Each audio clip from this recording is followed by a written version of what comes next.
नमस्कार मैत्रिणींनो, आजच्या या व्हिडिओमध्ये मी तुमच्यासोबत शेअर करणार आहे बेबीसाठी नाचणीसत्वाबद्दल सविस्तर माहिती। अगदी भिजण्यापासून मोड आणण्यापर्यंत रेसिपी आणि बेबीला कधी नाचणी द्यावी, थंडीमध्ये नाचणी देतात की नाही हे देखील तुमच्यासोबत मी शेअर करणार आहे आणि कधी बेबीला नाचणी देऊ नये हे देखील शेअर करणार आहे। अगदी योग्य पद्धतीने माहिती तुमच्यासोबत शेअर करणार आहे, तर व्हिडिओ नक्की शेवटपर्यंत पहा आणि नाचणीचे काय काय फायदे आहेत, काय काय हे आहे ते देखील तुमच्यासोबत शेअर करणार आहे, तर व्हिडिओ नक्की शेवटपर्यंत पहा। तर चला रेसिपीला आपण सुरुवात करूयात। इथे नाचणी भिजवण्यापासून तर सगळी प्रोसेस आपण बघूयात। तर सगळ्यात महत्त्वाचं म्हणजे जेवढी आपल्याला नाचणी घ्यायची तेवढी घ्यायची आणि अगदी अगोदरनं आपण साफ करून बघायची, जेणेकरून त्यामध्ये कधी कधी खडे वगैरे असण्याचे चान्सेस असतात, त्याच्यामुळे साफ करायचे प्लेटमध्ये अगोदरच। आणि नंतर आपल्याला हिला पाण्यामध्ये धुवून घ्यायची आहे।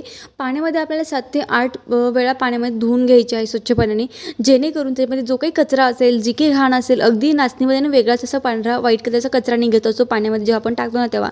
आणि जी काही हलकी सलकी जी नाचणी असेल थोडीफार खराब हे ते झालेली, ती पाण्यामध्ये वर येते, त्यामुळे ती स्वच्छ आपल्याला अगदी चोळून चोळून हाताने धुवायची। आणि तुम्ही पाहत असाल की किती घाण पाणी इथे काळपट्याचं पाणी निघत आहे। जोपर्यंत स्वच्छ पाणी निघत नाही तोपर्यंत आपल्याला ही बेबीसाठी आपल्याला इथे स्वच्छ पाण्याने अगदी धुवून घ्यायची आहे, कारण 1-2 पाण्याने नाचणी धुतल्या जात नाही व्यवस्थित, तो काळपटपणा जो आहे तो तसाच राहत असतो।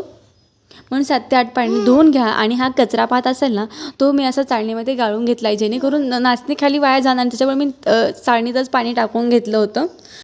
नाचणी हा पदार्थ थंड असतो, पण योग्य पद्धतीने जर आपण बेबीला थंडीमध्ये पण दिला ना तर काहीच होत नाही। जेव्हा बाळाला सर्दी वगैरे होते ना तेव्हा बाळाला अजिबात नाचणी द्यायची नाही आहे। चला आता हिला मी इथं स्वच्छ 7 ते 8 पाण्याने धुवून घेतले आहे आणि पाहत असाल अगदी स्वच्छ पाणी निघालं आहे। हिला मी भिजत ठेवते 7 ते 8 तासासाठी आपल्याला भिजत ठेवायची आहे।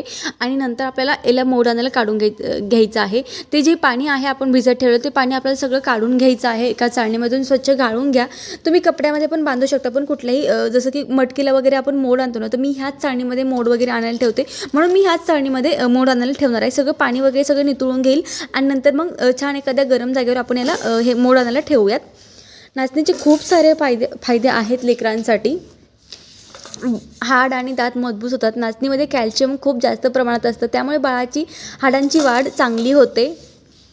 आणि हे वेट गेनसाठी पण नाचणी खूप उपयोगी आहे। तर बघा इथे एकदा पुन्हा धुवून घेते आणि नंतर मग याला मी मोड आणण्यासाठी ठेवणार आहे। आणि ह्याच चाळणीमध्ये मी मोड आणण्यासाठी ठेवणार, तुम्ही कपड्यामध्ये पण बांधून ठेवू शकता। आणि थंडी असल्यामुळे नाचणीला जे काही आहे ना मोड जास्त येत नाही, त्यामुळे आपल्याला जरा गरम जागेमध्ये ठेवा, कारण की मोड का अशी पण आपण नाचणी देऊ शकतो लेकरांना। पण काय होतं ना, नाचणी जर मोड आणून दिली ना त्याचे फायदे आपल्याला जास्त दिसतात बेबीसाठी, त्याच्यामुळे आपल्याला मोड आणून द्यायची आहे। तुम्ही अशा पद्धतीने एक रात्रभर मी याला पाण्यात असं ठेवलं होतं मोड आणण्यासाठी। आणि पाहत असाल इथे थोडे थोडे मोड आलेले आहेत। जसं मी तुम्हाला व्हिडिओमध्ये अगोदर सांगितलं आहे की थंडीमध्ये नाचणीला जास्त मोड येत नाहीत, पण एवढ्या प्रमाणात तरी मोड आलेले आहेत नाचणीला। तर नाचणी मोड आणूनच का द्यायची, याने पचन खूप सोपं होतं आणि न मोड आलेली नाचणी थोडं जड जातं पचायला बेबीसाठी, पोषण जास्त अब्जॉर्ब होतं आणि मोड न आणलेली थोडंसं कमी होतं। कॉन्स्टिपेशन बाळाला कमी होतं याने। आणि जर मोड आणून नाही दिली तर बाळाला थोडा प्रॉब्लेम होऊ शकतो। आणि मोड आलेली नाचणी बाळासाठी अगदी योग्य आहे आणि न मोड आलेली नाचणी बाळासाठी कमी योग्य आहे। टेस्ट सेम असते, बाकी टेस्टमध्ये काही फरक पडत नाही। त्यानंतर मी अशी थोडीशी इथे उन्हामध्ये सुकवली आहे। बरेचसे जण म्हणतात की फॅन खाली वगैरे सुकवा, पण ती सुकत नाही। मी इथं थोड्या उन्हामध्ये सुकून घेतले आहे, 1-2 तासामध्ये ती छान सुकून जाते, अगदी हे होते। त्यानंतर तरी पण आपल्याला थोडीशी ड्राय करायची आहे, इथं आपल्याला थोडी रोस्ट करून घ्यायची आहे तिला। अगदी हलकासा कलर चेंज झाला ना, खरपूस असा वास यायला लगेच आपल्याला गॅस बंद करायचा, नाही तर नाचणी लवकर करपली जाते। अगदी कमी गॅसवरती मंद आचेवरती आपल्याला भाजून घ्यायची आहे, थोडीफार, जास्त नाही। गॅस कमीच ठेवा, नाहीतर हे होऊन जातं। 2 ते 3 मिनटंच आपल्याला जास्त वेळ भाजायची नाही, 2 ते 3 मिनटंच आपल्याला भाजून घ्यायची आहे इथे। आणि अगदी हलकासा कलर चेंज झाला ना की काढून घ्या आणि सतत तिला हलवत राहा, जेणेकरून ती खाली लागणार नाही।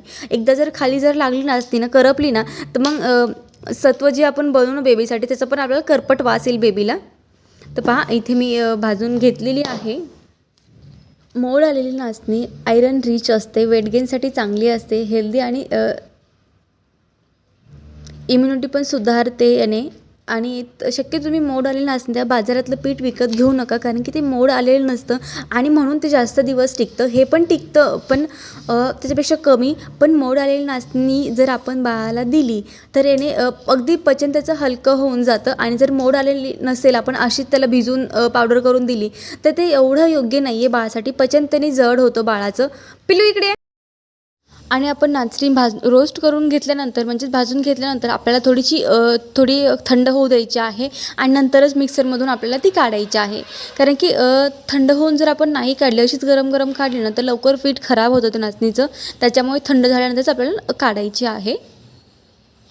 अगदी नाचणी बाळाला केव्हा न द्यायची, जेव्हा बाळाला खूप कफ आहे, सर्दी आहे, नाचणी सत्व थंड झालेलं आहे, अशा वेळेस आपल्याला बाळाला नाचणी द्यायची नाही आहे. आपण कधी कधी बनवतो आणि बेबी वेळेवर खात नाही, आपण ती नंतर देतो. तर नंतर तुम्ही गरम करून द्या, थंड नाचणी देऊ नका. बाळाला सर्दी वगैरे असेल, खूप जास्त कफ वगैरे असेल, तेव्हा बाळाला नाचणी सत्व देऊ नका. आणि ते छान आपण पीठ करून घेऊयात. माझं मिक्सरचं भांडं एवढं हे नाही आहे, त्यामुळे फाईन अशी पावडर त्यामध्ये होत नाही आहे, पण बऱ्यापैकी होते. तर आपण काय करूयात, याला चाळून वगैरे घेऊयात. इथे बघा मिक्सरमधून मी काढून घेतलेलं आहे. आणि 6 ते 7-8 महिन्यापर्यंत पण आपण बाळाला नाचणी सत्व देऊ शकतो.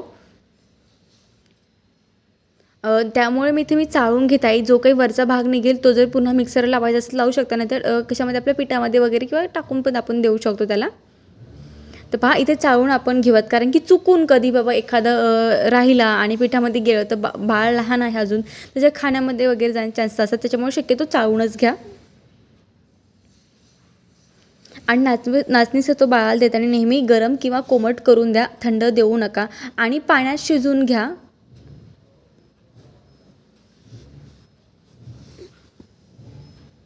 बघा अशा पद्धतीने मी इथे असं छान चाळून घेतलं आहे. आणि एखादं छान असं मेन म्हणजे आपल्याला नाचणी सत्व हे एखाद्या छान एअरटाईट डब्यामध्ये भरून ठेवायचं आहे, जेणेकरून ते जास्त दिवस टिकेल.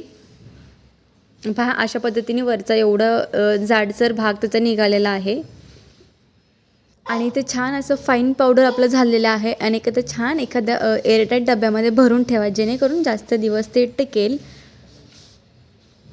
तर मी अगोदरचे माझ्याकडे खूप सारे प्रीमिक्स मी बाळासाठी बनवले आहेत. मी रोज रेसिपी तुमच्यासोबत शेअर करत राहणार आहे. त्यासाठी आपल्या चॅनलला जरूर सबस्क्राईब करा. आणि आता आपण याची रेसिपी पण बघूयात. तर मी एवढ्याच प्रमाणात केलं आहे, कारण की अगोदरचे पण खूप सारे माझ्याकडे आहेत. म्हणून वेगवेगळे प्रेमिक्स मी बेबीसाठी बनवून ठेवले होते, जेणेकरून पटकन देता येईल बेबीला कधी पण. पिलू इकडे आहे. तर पहा अशा पद्धतीने मी डब्यात भरून. आता आपण याची रेसिपी बघूयात.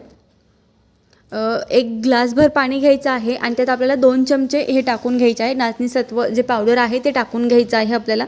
उकळत्या पाण्यात पण तुम्ही टाकू शकता. आणि जेव्हा आपण पावडर टाकू ना तेव्हा अगदी हलवत टाका, नाहीतर गिठुळ्या होतात. अगदी 2 चमचे पण पुरेसं होतं. जर बाळ 6 महिन्याचं असेल ना तर अगदी 2 चमचे छोटे छोटे असेल ना तरी पण बस होऊन जातं. आणि अशा पद्धतीने हलवायचं आहे, जेणेकरून त्यात गिठुळ्या राहणार नाहीत. आणि त्यानंतर इथे मी महत्त्वाची टिप देते. इथे जर तुमचं बाळ नाचणी सत्व असंच नसेल खात ना तर 2 खजूर पाण्यामध्ये भिजत ठेवायचे एखादा तासभर. आणि ते सगळं पाणी असं काढून घ्यायचं आणि ह्या पाण्यामध्ये आपण नाचणी सत्व शिजू ठेवतो. हे पण पाणी त्यामध्ये टाकायचं, जेणेकरून गोड लागेल, त्यामुळे बाळ खाईल. कधी कधी बेबी खात नाही, तर तुम्ही अशा पद्धतीने पण देऊ शकता. बरेच वेगवेगळे प्रकार आहेत नाचणीचे रेसिपीचे. मी प्रत्येक एक करून तुमच्यासोबत रोज शेअर करत राहणार आहे. तर अशा पद्धतीने आपल्याला नाचणी सत्व इथे बनवून घ्यायचं असतं. थोडंसं घी वगैरे पण तुम्ही टाकू शकता. व्हिडिओमध्ये सांगितल्याप्रमाणे तुम्ही जर योग्य पद्धतीने बाळाला नाचणी दिली तर थंडीमध्ये पण आपण बाळाला नाचणी देऊ शकतो. तर बघा अशा पद्धतीने मी सगळी ते रेसिपी तुमच्यासोबत शेअर केली आहे. खूप जास्त पातळ नाही, आपल्याला अशा पद्धतीने करायचं आहे. अगदी पातळही नाही, खूप घट्टही नाही. आणि बाळाला थंड नाचणी अजिबात देऊ नका. चला आपण भेटूयात नेक्स्ट व्हिडिओमध्ये. आणि हा व्हिडिओ मला कसा वाटला नक्की मला कमेंटद्वारे कळवा. आणि मी रोज बेबीच्या रेसिपी पोस्ट करत राहते. 6 महिन्यापासून तर 9 महिन्यापर्यंत रोज आपले पोस्ट येत राहतात. तर जरूर आपल्या चॅनलला सबस्क्राईब करा. बाय.